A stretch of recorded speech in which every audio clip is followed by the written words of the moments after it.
The King Opera House, first opened in the late 19th century. Now the popular theater is home to a chilling ghost tale. Every state has their share of ghost stories. Arkansas is no different. Perhaps you've heard of the famous haunted Crescent Hotel in Eureka Springs. Maybe you've heard about the clock at the Desha County Courthouse and heard the story of why it never runs properly. These are all famous stories, Arkansas ghost stories, and they're worth retelling. But did you know Arkansas has more haunted places? As it turns out, Arkansas is indeed a haunted state. In this video, we'll be looking at the King Opera House.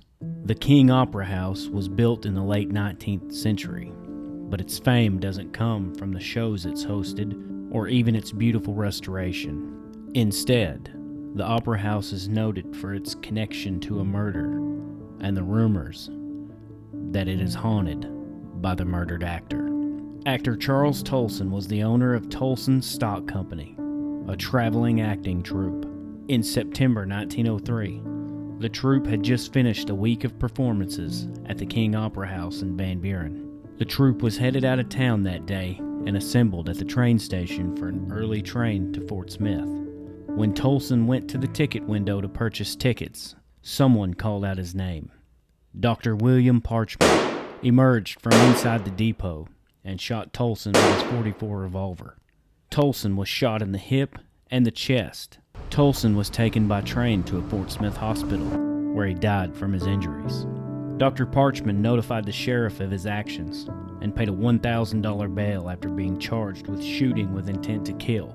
Parchman believed his 17-year-old daughter was in love with Tolson and running away with him, even though Tolson himself was married and his wife was a member of the acting troupe. Tolson knew both Dr. Parchman and his daughter, Allie, but there's no proof they had any intention of eloping with the girl.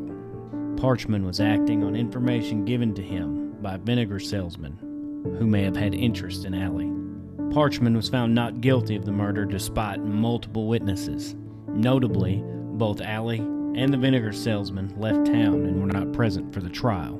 It's said that Tolson's ghost now haunts the King Opera House, the location of his last performance. Many employees who are there alone say they don't feel like they're the only ones there. A few people who've worked at the King Opera House say they've seen the ghost. The ghost is said to materialize dressed in a top hat and a Victorian-style coat with a long cape.